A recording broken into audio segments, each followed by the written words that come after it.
Hey everyone, thank you so much for joining us for today's Health System Science Open Forum session. We have with us as our presenter, Dr. Arthur Ohlendorf.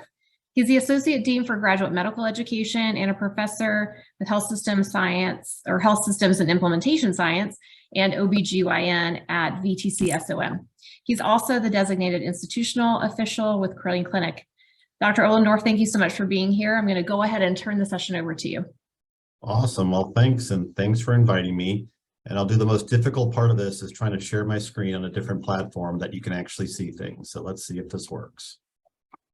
So tell me if you're am I in the right view or the wrong That view? looks like the editing view right now. If you just go into your presentation view. I can totally, how does that look? Did that fix it? Perfect. Yes, sir. Excellent. So okay, it's all downhill from here. So no, thank you for giving me time to speak with you guys, because actually preparing this has actually been really helpful for me in terms of reflection, because I think a lot of this is about reflection, and not because Dr. Gonzalo is now here, but the topic was put down as systems thinking and system citizenry, which might require some definitions and might require some level setting, which I'm really excited to do. So you already know who I am, but if you have any questions, please reach out to me. I love talking about this stuff. But one of the fun things about coming to VTC and being in a department about health systems and implementation science. And I have no financial disclosures, but I think just in fairness, I have two leadership positions. One is I'm the president of APGO, the Association of Professors of Gynecology and Obstetrics. Fortunately, we actually have mapped every undergraduate medical objective to a health system science objective. So APGO as an organization is really into this. And I'm also the OB co-chair of the Virginia Neonatal Perinatal Collaborative, which is how I get my systems thinking fix out. So once again, I'm talking about what I believe, not what these two organizations believe, but I suspect they would totally overlap. So if we do nothing else in the course of the next 45 minutes or so, there's three things I would love for you to get out of this. And one is describe what system citizenry is, especially within academic medicine. Distinguish different terms, and one of this is distinguish systems thinking from systems-based practice. And depending if you're on the UME, the GME side, that will make more or less sense. Then my really aspirational goal is that if you haven't done so already, is how do you employ a systems approach into something that you do in your teaching or your practice? And if you could do that, that would be, that'd make me super happy and make this totally worth the time. So, So I'm going to start with some definitions, and the definitions is a little bit for level setting, because I think, just for the people that I saw here, we have a lot of people that do undergraduate medical education or graduate medical education or just education in general. I think depending on where you sit, some of these definitions may have different meanings, and just for the purpose of this discussion, I'm going to set some definitions just so we're all kind of talking about the same thing. I think that's pretty helpful. And the three things I really want to define separately initially, and there'll be some other definitions along the way, just knowing that we have sort of a nice kind of cross section of people, and that do different things across the health system and the school, is talk about systems-based practice, systems thinking, and system citizenry or system citizenship. I will use them interchangeably because they actually are pretty important. So we'll start with systems-based practice. And this is if you are a GME person, and obviously as the designated institutional official for Curling, and I did that in my former job and a former residency program director, I think about this definition that the ACGME gives us. And they talk about, residents and fellows. They must demonstrate an awareness of and a responses to the larger context and systems of healthcare, including the social determinants of health, the ability to call effective and other resources to provide optimal healthcare. So this is a sort of a working definition that the ACGME gives us. There are others. This is not the only one, but this is the one that I commonly think of. And once again, because I fully recognize I live in GME circles, and that's what's going to happen. The other definition I'm going to throw out there just to start is systems thinking. And there are two definitions. One is actually, there's this guy Richmond who is sort of given the moniker of the one that sort of popularized the term. And the way he described it is the art and science of making reliable inferences about behavior by developing an increasingly deep understanding of underlying structure. And that's really that almost that 5 whys type of thing. It's like, why, and not just looking at things at face value, but really trying to find, the bigger picture to it.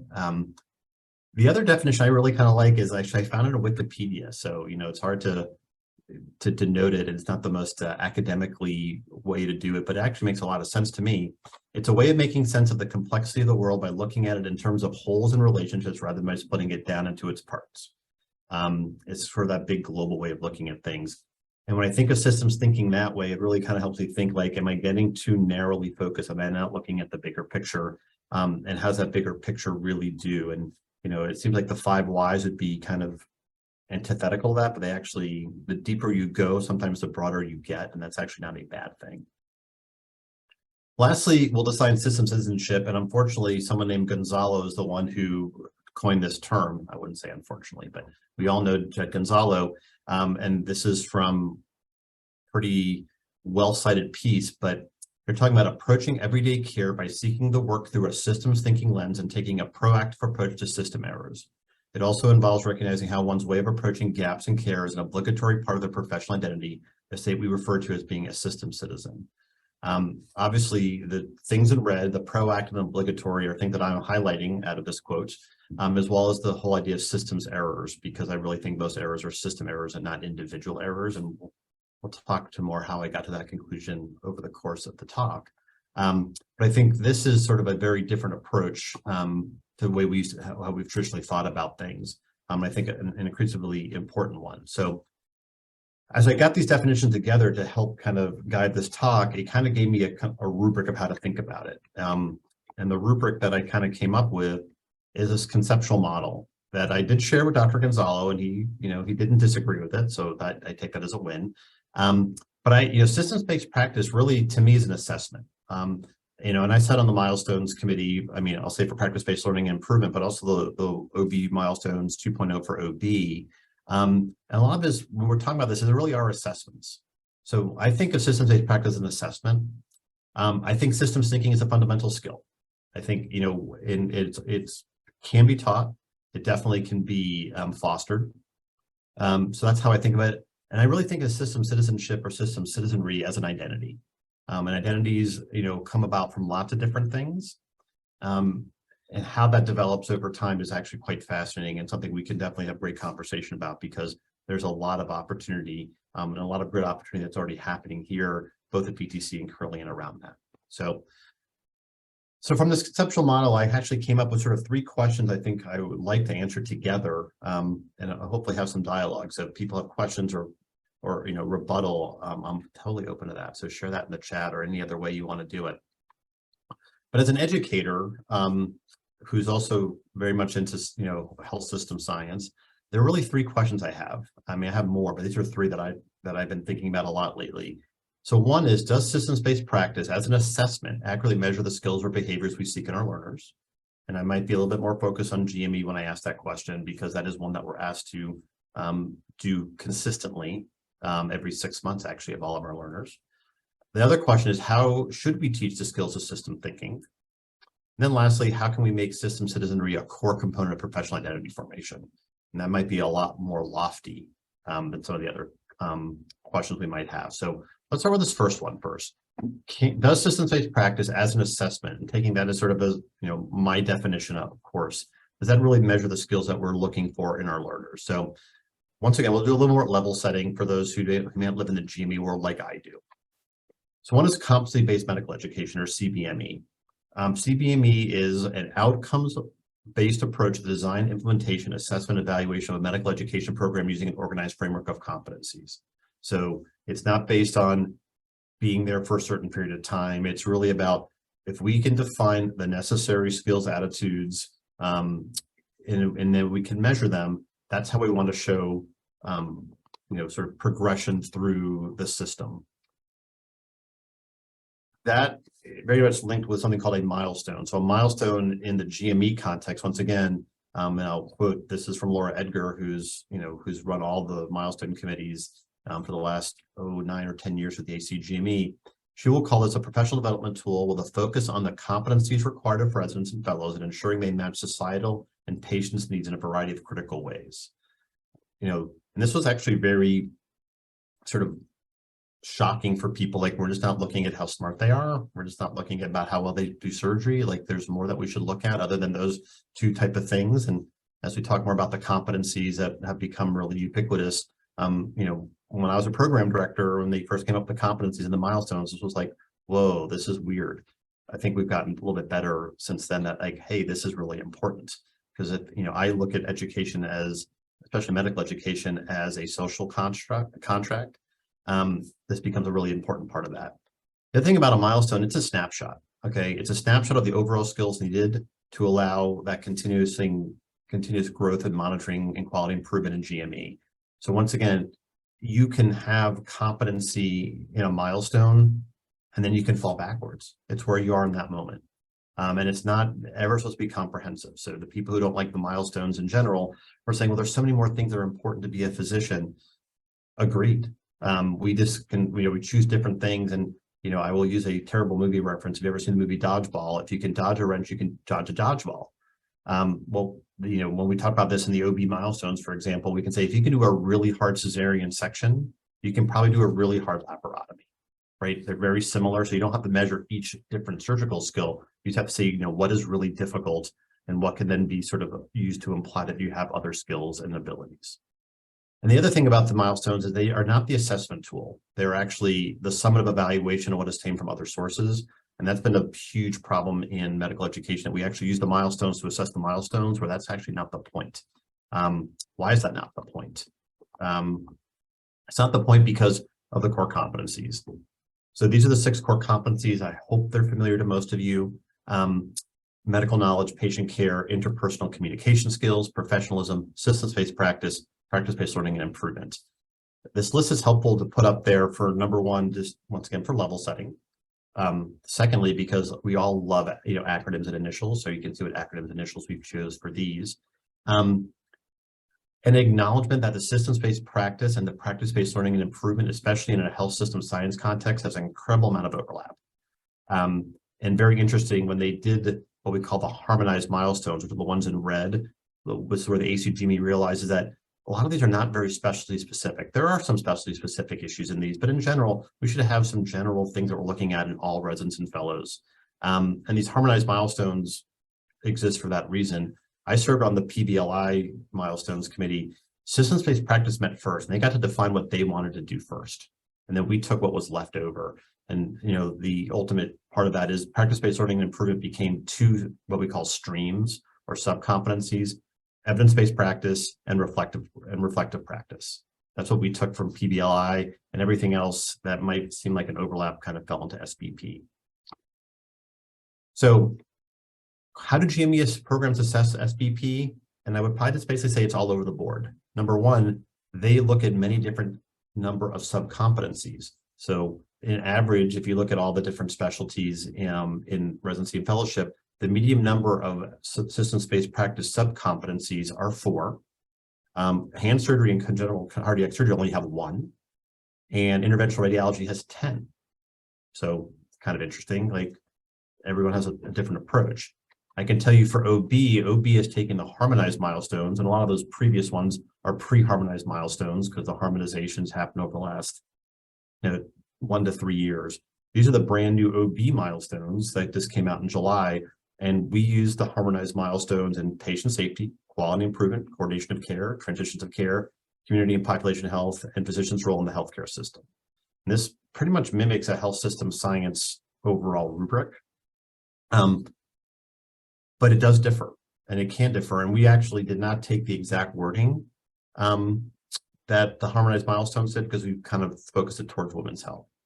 Why is that important? Now let's look at internal medicine residents. They only have 3 or 4 systems-based practice milestones, but we can, so just so you know how milestones work, every residency and fellowship program every 6 months puts the milestones in for each of their residents or fellows. And the idea is that competency, although not strictly defined, we suspect a resident or fellow completing their program should be at a level 4. That's sort of how we set the milestones and sort of the aspirational goals in that shared mental model. But this is what we see for 2 of this. These are national data for internal medicine residents across the board. And I got to tell you, when I see data like this, I'm a bit suspicious, because I am not sure why either navigation of patient-centered care or physicians' role in healthcare systems will actually improve linearly with increasing PGY level. This looks a little bit like, hey, you're the next level, you probably are better at it, let's assess it. My other suspicion about this, and this is part of a journey, milestones are a journey, just like competencies are a journey. The other thing is when we actually look back is how do internal medicine residencies, and there are a lot of internal medicine residencies across the country, how do they actually evaluate this? This is what they suggest. These are the tools they suggest in their companion document, or what we call the supplemental guide of how to look at systems-based practice. Direct observation, chart audit, feedback, an OSCE, portfolio, simulation. That can mean a lot of different things. This is not standardized by any stretch, right? And I think there's a lot of variability both within and across programs. And you can say the same thing is true with systems-based practice 3, the physician's role in care systems. Once again, is a second-year resident much less in general good at this than a third-year resident? Perhaps, but I'm a little bit suspicious of how that log looks like, and having been in clinical competency committees and looking at resident evaluations, sometimes we sort of give them that sort of benefit of like, well, you got to be there because you're about to finish the program or because you're 1 year further. And I'm not convinced we're measuring it yet in the way we want to. And that's all part of competency-based medical education. We have to have the right assessment tools. And I think we're still working on that. So I'll say that is, does systems-based practice as an assessment accurately measure the skills or behaviors we seek in our learners? And I'll say maybe. I'm not going to say they don't, because I think we're doing a much better job in this. But once again, without a gold standard, without having some validated tools that we all can use, I think it's very hard to make that global assessment, although I think each program likes to think we do. And I think hopefully at Carilion, of course we do, right? Because I have to say that among other things. But let's go to the next question. So the next question is, how should we teach the skills of system thinking?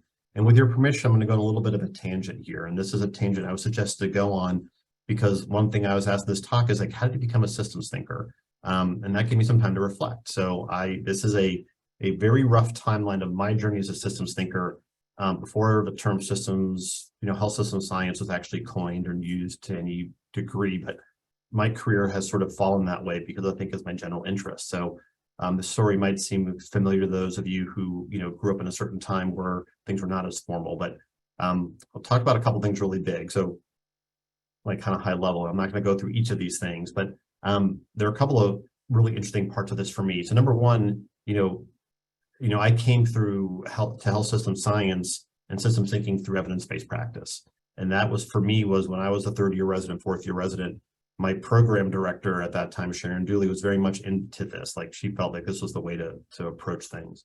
And she said, hey, I want each of you to pick a topic of something we do in obstetrics. I want you to challenge it to make sure there's actually evidence behind it. So I pick, which I did not know at the time was sort of the rabbit hole of all things in evidence-based practice. That's electronic fetal heart rate monitoring. And for those of you who ever had a child, you got hooked up to a monitor during your labor. And I can safely tell you by looking at the data that has no outcome positively on your pregnancy. We have not shown any evidence that babies are better off from it, and we've increased our cesarean section rate 4-fold. That is what I learned in studying this for a year, and it's continued to show that data. We still use it, and that's where implementation science and how you unimplement things becomes fascinating to me. I kept that evidence-based practice interest going forward, and I got to spend a week at McMaster University in Hamilton, and they're sort of the North American home of evidence-based practice. And it was, of course, about teaching evidence-based practice. And it was really interesting about how at that time we were still sort of convincing people why evidence-based practice and evidence-based medicine was important. It's just really great to be among other people that kind of helped me think like, okay, I'm not crazy. Other people believe in this too. It's not just me. And there are people from all across the country who want to learn about this and learn from people at McMaster. And it was incredibly valuable for me. And then I have you can see at the bottom here in 2004, roughly 2004, I have something with an asterisk on it. And that's when I was given the chance of saying, hey, no, you really like evidence-based medicine at University of Cincinnati. That's what UC stands for. We really believe in it too. You're one of our faculty members. Do you want to develop a longitudinal evidence-based medicine curriculum from year 1 to year 4 in the medical school? I'm like, yeah, sounds great. Don't know much how to do curriculum. I'm 6 years out of residency, but hey, let's try it. And it's during that development of that, as we sort of deconstructed biostatistics and deconstructed some other things that we did to make it more clinically relevant, there was an aha moment. And just hold on to that aha moment for a second, because I will share what that aha moment was for you. And then through a series of really fortunate events, I was able to do things on a more of a statewide level through the American College of OBGYN. I was on the Ohio Governor's Task Force on Infant Mortality, which made me think about disparities in a way that, you know, I'm still figuring out. I moved to North Carolina. I started working with Medicaid and started doing big picture things with Medicaid about how we actually improve prenatal care across the states. I was then the maternal project lead for the Prenatal Quality Collaborative of North Carolina, and I still do that work now in Virginia because I've been, you know, once you get the reputation of a quality collaborative person, you can never really leave it on learning. And then I always try to harmonize my things between things I like. So people always, you know, a lot of my friends like, you do a lot of work. I go, I do, but they're all related. I love evidence-based practice. I love systems thinking. I love education. So I learned how to combine them. So when the milestones, people were looking for a way or looking for volunteers, I'm like, that sounds great. I love education. I think like a systems person. I love quality improvement. Can I merge them all together? And when you find the right group, you can. So I've been able to do that. I've been serving on North Carolina Maternal Mortality Review Committee, which is a really big way of looking at systems. And I serve on the one in Virginia as well. And these all kind of work together in a way for me that's been able to sort of bridge interest, but also move things forward, but also kind of, you know, fulfill that need for me to figure out systems and how do you think through systems and how do you connect people and connect groups of people together. So here's the asterisk. This is 2004. This is the evidence pyramid. It hasn't changed. Sorry, I did not attribute it to anybody. I've had this slide forever, and it probably looks like it. It looks a little dated, doesn't it? It's starting to get kind of classic. But this is, you know, the evidence period for evidence-based medicine about what is the better level of evidence going from in vitro test tube research, animal research to cohort studies, and obviously in the end, RCTs and then meta-analyses. And the example I always use for this when I was first learning this and describing this to people when I was teaching is you have to delineate what you do to the level of evidence that you need. More specifically, the example I use, I'm a general OBGYN. I should be doing things that are higher level in that pyramid. I am taking care of relatively common conditions that have actually incredibly good data around them.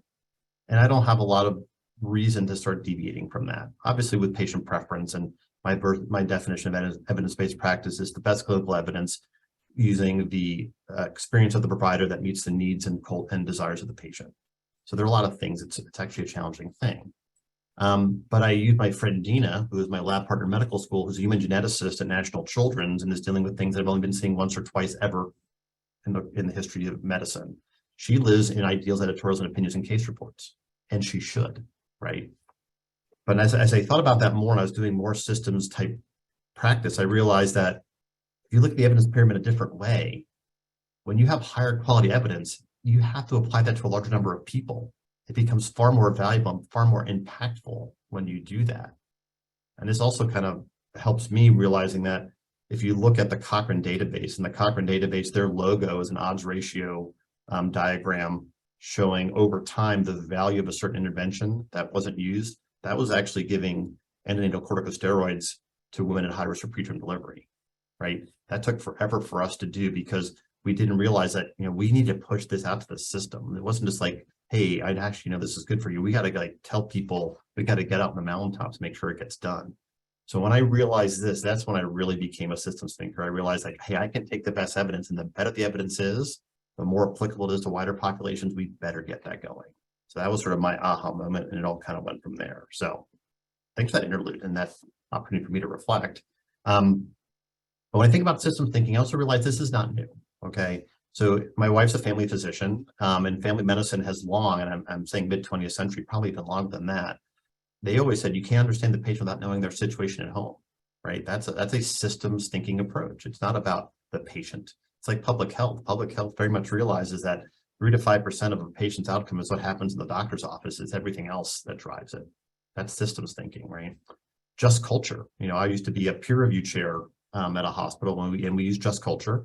And Just Culture realizes that you have to change your focus from errors and outcomes to systems design and management of behavioral choices.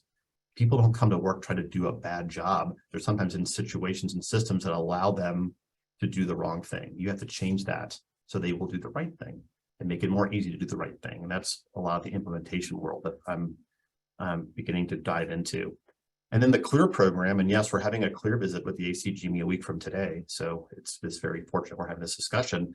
But the ACGME realizes that you cannot train residents effectively if they're in an environment that's siloed from other parts of the hospital or is not providing high level care.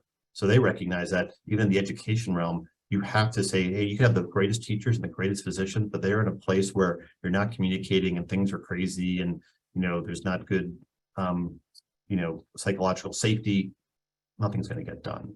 So that larger approach, the thinking in a larger context, once again, totally not new, but it always helps me to understand that this is something that we're articulating differently, that's really been there for a long period of time. And when I think about teaching, I like to try to be logical, and this is something I found giving another talk recently about the hierarchy of intervention effectiveness. And we have people that are part of human factors team, they know this for sure. Part of this is logic and makes sense, right? If you're thinking about systems like education and training, that's like the lowest level of effectiveness. If you want to be effective, you really have to force the system to think differently and move differently. So when you start forcing functions and start automating things and standardizing things, that's a way to think more systems related. And that's what I do in my perinatal quality work. Once again, we know what best practice is. We know how to take care of a hemorrhage. We've got to make sure people do it and prepare for it. So how do we standardize it? So when you have a hemorrhage, if you've been in labor and delivery once this month or 25 times this month, you know how to do it, right? And once again, I'm looking at the individual, it's looking bigger and broader. And when you start thinking about that way, it's like, well, of course, that's going to make a difference. So I think the logic is sometimes helpful when we try to socialize this. So when I think about how we're going to teach systems thinking, to get back to the conversation at hand or the question I posed to everybody, I think it's really important to teach the concepts and the terminology early in the training. Part of that's the socialization. Part of it is that we're all working through a same set of definitions. And that really helps to have discussions, because people kind of think, I have this feeling, I can't really articulate it. But if you give them the terms and you kind of make it something that you can talk about, they're much more able to talk about it. And I think this is all about experiential learning. I mean, I love systems thinking and health system science because it is a applied thing. You can talk about it theoretically, you actually do it. And I would argue that we're doing it every day as providers. We just don't understand it and we don't know how to describe it.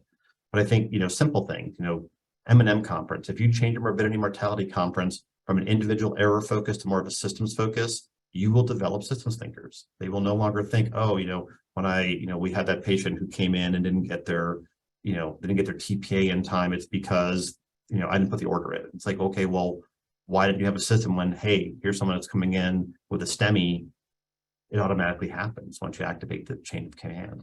So those are the type of thing. When you start changing that idea and how you think about it, it really does help you think like a systems thinker when you actually do it in your day-to-day process. Have learners actively participate in things that already exist. We have, especially at Crillian, we have an incredibly adept team that looks at safety problems. They look at quality, and it's so much easier when you can put learners into well-functioning teams and see what it looks like when it works well, rather than trying to have to go through the pain initially themselves. And they may see that in practice where we don't have such good setups we have at Crillian.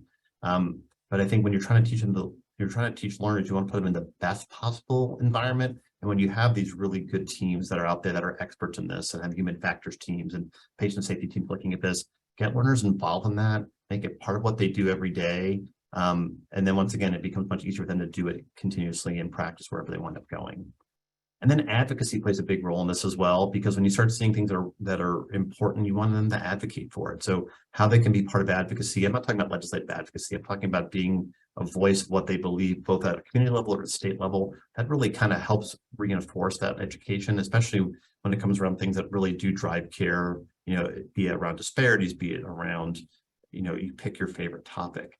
That, being involved and actually being able to be the voice. And learners are great at this. I mean, when I speak with state legislators, they love when I bring residents. They like talking to them more than like talking to me, probably for a variety of reasons. But I mean, their impact is immense, but also what they learn from the process is immense. So I think it's another relatively easy way to get learners involved and really start talking about systems and systems of care. So I think we can teach skills of systems thinking, and there are many other ways. Those are some that that I tend to employ. And I'll ask my third question: how can we make system citizenry a core component of professional identity formation? So we have to step back. why would you even think about that? Why should being a system citizen be a part of a professional core identity? And I've learned a couple of things, and it's something that actually that Dean Learman has sort of reinforced or reminded me, is that when you have things that are really difficult, sometimes going back to sort of a basic construct is really helpful. And the ethical framework, and it's very basic and it's not always perfect, but medical ethics is based on 4 principles: beneficence, to do good; non-maleficence, to not harm; justice, basically what is right; and autonomy, the patient being able to make decisions for themselves. And system citizenry really takes the first 3. It's the right thing to do. You don't want to do harm, and it's the overall smart thing to do. It's actually the most equitable and fair across society. So to me, being a system citizen makes total sense. It's part of the advocacy role we have. It's part of the obligation we have to improve things. So I don't think it's a foreign concept. So I don't think it's a why we should do it. I think it's more of a how we should do it. Professional identity is really interesting. So I realize that my teaching style has always been more around professional identity. And this is another one of these reflections that I've had been able to do lately, especially when you switch jobs later in your career. I've long coached Bill Parcells, the former, I will say, Giants coach, also Cowboys coach, but he was a Giants coach first in my mind. He says, I do not teach, I change behaviors and values. And I think that's kind of what I do. I put construct to things for learners. And, I tend to, I think if you talk to residents, I tend to relate better to 3rd and 4th year residents in the way I teach. I'm really trying to put things in perspective and who you want to be and how you want to do it. And really, you'll figure out the knowledge yourself. How do you frame it? And that's kind of what I enjoy doing. And that's kind of how I've always been as an educator. And that's what professional identity really is to some degree. It's not so much the facts, it's it's learning how to think, it's learning how to be a professional or be a physician at this point. I think it's another way of defining it. This is from Cruz. It's an individual journey from who they are to who they wish to become. And that who they wish to become is based on a lot of different things that they see, but a lot of it's what they see in front of them and the mentors and the other people that are around them and in the situation they're in, much like a career visit. You're in a positive environment, you're more likely to become a positive role model for others. And it's really interesting as you really study this, it's really about socialization. And there's actually a way that this occurs in stages. And this is something I learned for this talk. So I always love giving a talk. And this is once again from Keegan, who really has looked at, human development. And then this has been modified for professional development for physicians. There's a process for this, right? It starts off by being very much involved in the self-interest, and you actually get less concerned about how you're perceived by others. And eventually you really start thinking independently of others. And it's just really interesting how professional development really can be defined. And in medical school and in residency, you're kind of seeing them go through this whole process right here. And they're going to go through it at different ways and in different stages, but they all go through it. And I think understanding that, where are they in that journey? Are they in the self-reflection role? Are they in the more the emotional role? Are they in the, I can understand complex relationships well and really think like a systems thinker? That's going to develop somewhat different times based on past experience, based on a little bit of their self-interest. But I think recognizing that is really important. It also makes you realize that there's sort of a, you can tell I'm a visual learner. Here's my 3rd different visual. Your identity is based upon your actions, but also the socialization, what you see around you, right? I think about this with my daughter. My daughter's a 3rd year law student about to go into criminal law. She has learned more working with other people who do criminal law because she sees what that's all about. That's her identity. She gets to do things in criminal law, in law school. And that for her is really reinforcing her identity as someone who really wants to represent people who are in the criminal justice system. Without the ability to do it, and without the ability to see other people who do it, that'd be much more difficult for her to develop that identity. And I think the same is true for our medical students. They will, I used to use a picture all the time of the mother duck and the baby ducklings behind it. And as much as I don't want that to be what medical education is, as far as some aspects, in many aspects, it really is that role modeling and that mentoring, and what they see is so incredibly important. That's part of socialization. How do you socialize it and how do you describe it? And sometimes how do you have to articulate it? So how do we move ahead? We have to acknowledge, and I think this is a really important thing, that there's a gap in understanding of systems thinking between learners and faculty, especially here. we do such a great job with our students talking about systems thinking and doing that. And we have our scholars who are learning it. But when you look at this at the bigger picture, and you talk to providers that they're seeing around the hospital or in the outpatient setting, not everybody is quite at the systems thinking level. It may never be at the systems thinking level, and that's fine. But it's that proactivity, how do you, like, when I see something wrong, how do I feel obliged to change it? That's a really big thing. I think some people don't know how to do it, or they're too burnt out to do it. But I recognize that that's not everybody wants to fix that. And I learned that clearly when I work with Medicaid. I'd go out to practices and give them data, and here's an opportunity to improve. They're like, yeah, we do fine. Like, really? They just weren't at that point where they can do it. And then we have learners in that system. Once again, we have to realize there's a gap right now. And as we start getting more people to be systems thinkers and more proactive and more like being system citizens, our learners will see it a lot easier to be done. So for the people here that are part of the HSIS cohort, thank you, because you are starting to take that moniker on and really helping move things and drive things. I think the other thing is, we have innately curious learners, and I talk to my other friends who are educators, either college professors or my friends who are middle school teachers. I just feel sorry for them. That's just a hard job. We have these incredibly motivated, innately curious people. I just say, just leverage that. We have students and residents and fellows. Something that makes sense, and make them ask the 5 whys. Like, make them use that curiosity for good. When you get to that, like, oh wow, we're back to that same core problem. Like, yeah, well, what can we do to fix that? It might be communication, it might be how we set a system up, and leverage that curiosity. You can do that in real time. It doesn't take that much work to do, and you have a moment, and that really gets people excited. Like, okay, there's something here, we can actually maybe fix it. We can bring things down to, once again, maybe a very broad problem, but once again, we can find the right cohort of people to get it done. And I think you got to start the socialization process early. VTC is great because we have an integrated curriculum at HSIS. We have a whole department around HSIS. So we're having that, it's okay to talk about it. It's not like this secret thing that you shouldn't talk about. We need to talk about it. It's the 4th leg of the stool. It is incredibly important, but I think that's a really important part of this moving ahead and pushing systems thinking, by saying it's okay to talk about systems thinking. It's not something you should hide, or it's something we should actually really talk about and be, super excited about. So with that, hopefully there'll be a lot of time for dialogue and questions. This is my backyard. Another reason why I'm happy I moved here. So that's my dog looking at, I'm assuming it is, as a systems thinker, there's gotta be a deer somewhere what he's looking at, because that's what he always gets all into. So with that, I will pause and see questions, comments, and I will stop sharing the slides because I have nothing to really add to the slides. So I think Murray was just appreciating the sun over the mountains. I think that was the look. He may have done that too, but he's looking in the wrong direction. He's looking at deer. I know it.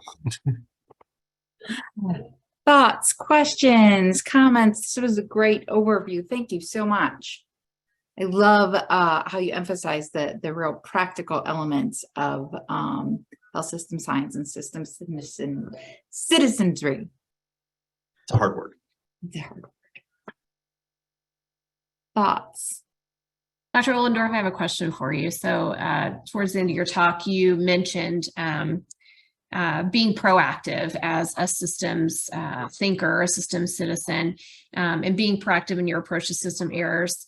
And you also talked about if you're in an environment maybe where folks are like, yeah, we're doing great, and that proactivity is not maybe as well received as you as a system citizen or emerging system citizen would like for it to be.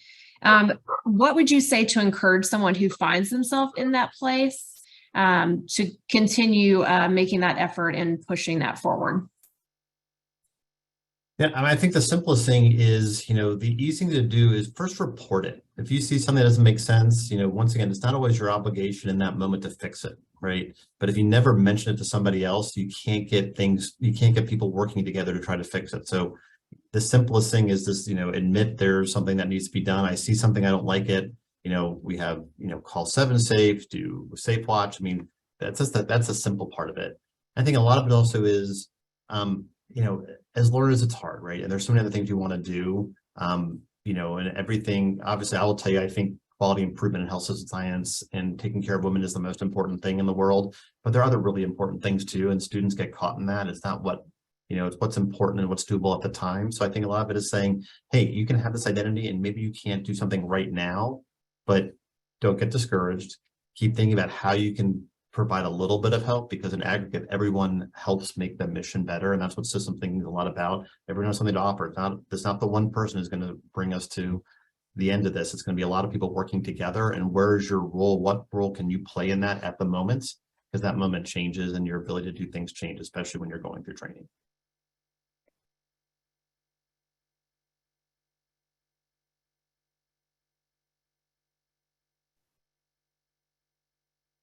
Scrolling through the comments. No comments or questions in the chat right now. Well, I'll admit it, you caught me mid-typing, and I hate to see gaps in the Q&A while I type it into the box. So I'm just going to say it. I'll start by reading what I was going to say. Thanks, Dr. Ohlendorf. You've set a great example by sharing some of the key milestones in your own journey to the identity of systems citizenship. The sentence I was about to type was that I can imagine how interesting it would be to gather together these stories of folks that have come to this identity before it was called anything specifically, and understand what lessons we might learn around for professional identity formation that would help inform us on what to feature for our students and our residents based upon our own experience of that journey. I think I've seen some of the work, and if Jed's here, I'm sure he could tell us where to find it in terms of the some of the work, the qualitative work on identifying the aspects of system citizenship. But there's so much wrapped up in each individual story about that, that I really thought that when you shared that, it was just such a great example for us all to think about and to develop some scholarship out of that as well. Thank you. No, thanks for sharing that, Dean Lehrman. I mean, I think medicine is so much about stories. I mean, it's how we take histories from patients, we talk to patients, we learn from their stories. Once again, it's how we develop our empathy, right? Because we're never going to live our patients' experiences. We have to listen, and how we share those stories about them, obviously in safe places, but how we share our stories is actually a really great way of, the data helps. Data and stories are even better. So you combine the two and it becomes super, super powerful. So yeah, we got to find a way to do it. I elect Dr. Gonzalo to help us figure that out. It looks as if Brian Unwin has a question or comment. Brian? I was just pondering, I've been on medical school admissions committees, and I'm always, I can't remember a medical school application statement that said that a healthcare system saved my life or helped my mom or helped my grandmother or something like that.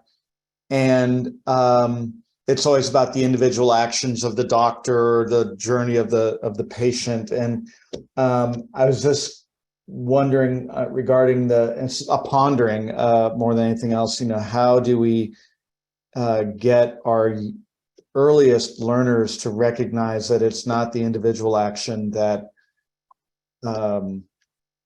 in some ways matters the most, it's the collective action that matters the most. So just a pondering. Brian, that's a great question, because I mean, it's,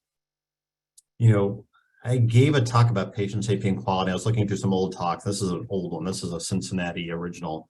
Talking about healthcare quality, and I had 3 images. I had like the physicians, like not my personal physicians, but physicians who in society, had some identity. And one was Marcus Welby. Everyone's like, Marcus Welby, he knew everything. I'm totally dating myself. If you don't know who Marcus Welby is, I apologize. One was Hawkeye Pierce from MASH, once again, totally flawed, but worked in a great system. And what I've realized since is that systems of care make individual physicians better. So it works together.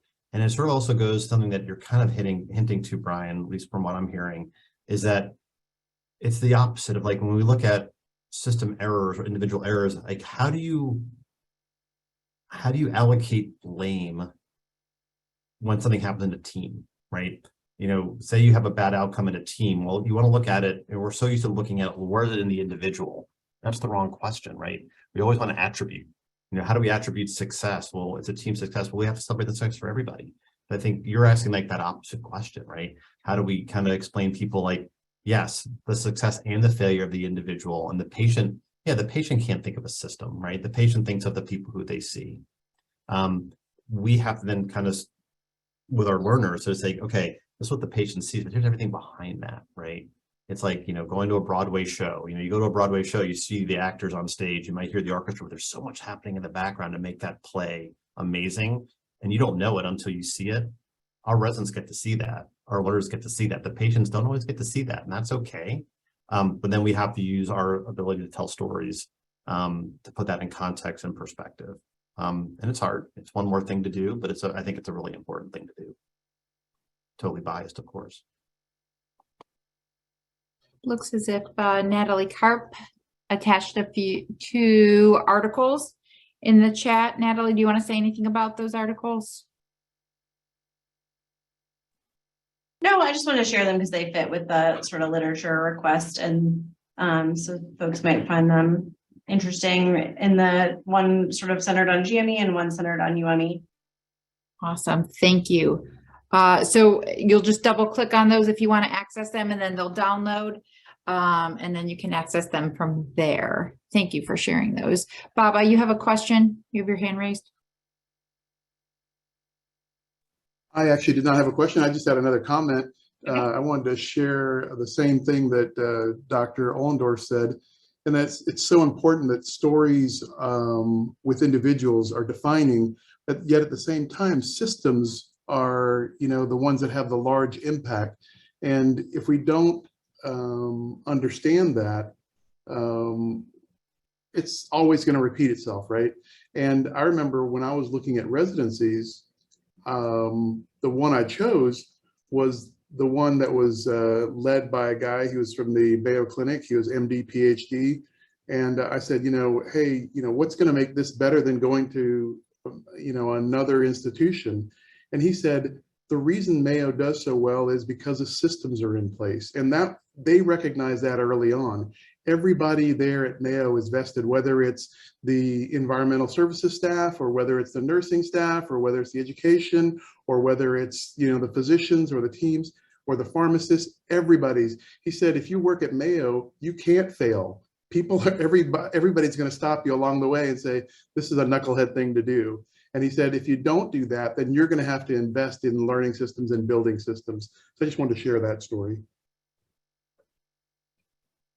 Great.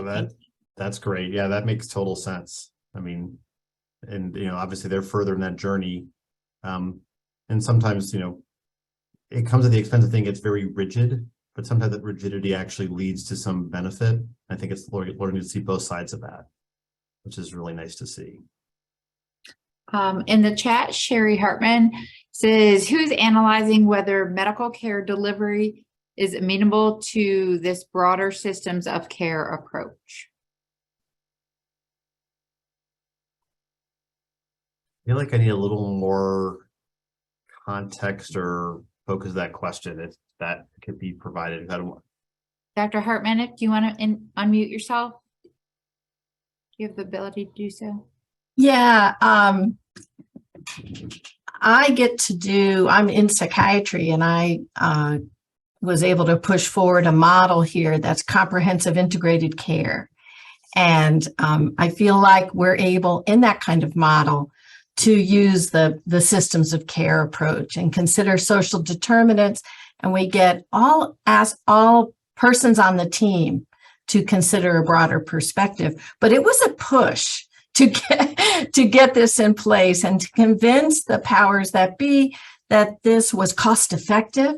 It was, you know, best practice, because really in most of our care, we're really locked into not teaming this way, you know, into being intervention oriented. You know, you do your thing and you're evaluated for that.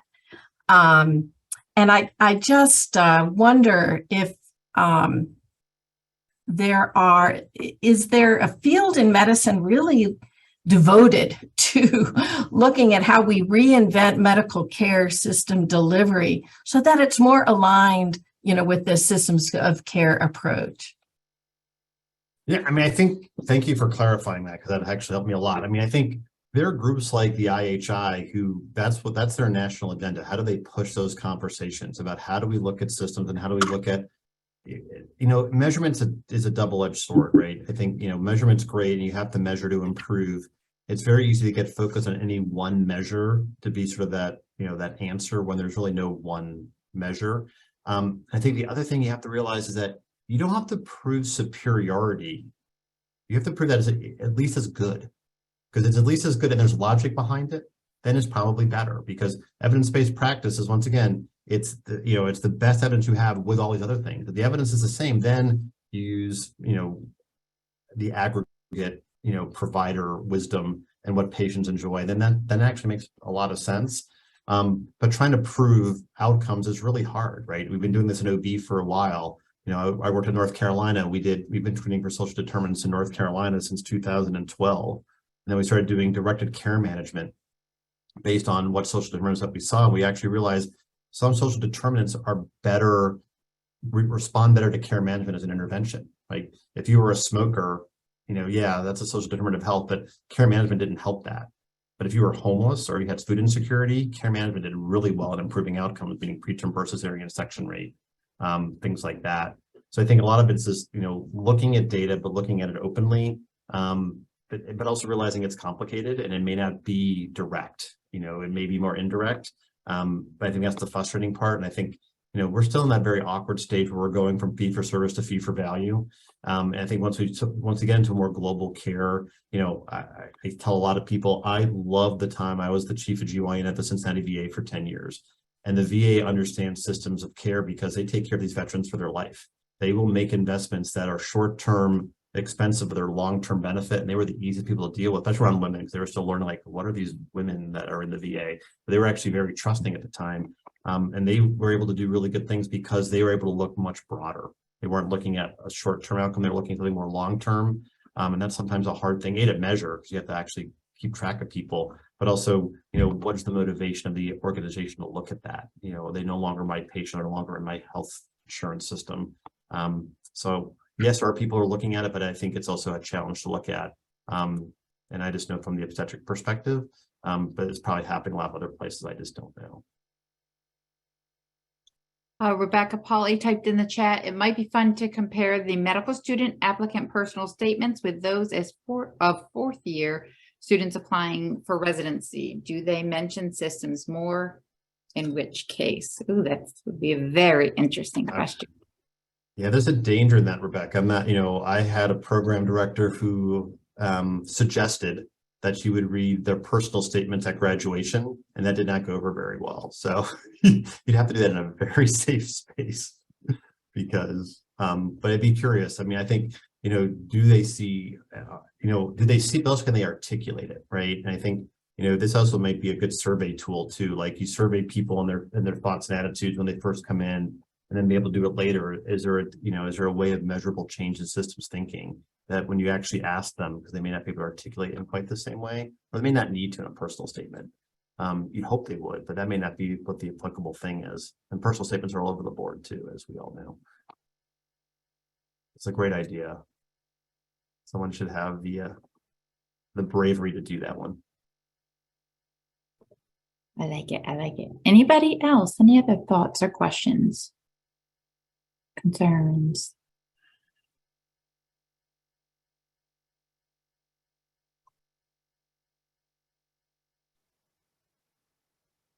This has really been a lovely conversation, Arthur. Thank you so much. And as you all, anybody who knows Arthur knows that he will love to continue this conversation beyond today, beyond this session. He's easy to reach. Just go ahead and email him or give him a call. And he would love to talk this through. I have his permission to say that, right? Yes, you have my permission to say that. And thank you for letting me share this. Anyway, yeah, any questions or thoughts or ideas, dude, at any level, small or large, I'm up for that conversation, as are many other people in our institution, so which is great. Absolutely. What a great organization for doing so. Thank you all so much, and I hope you have a wonderful and safe day.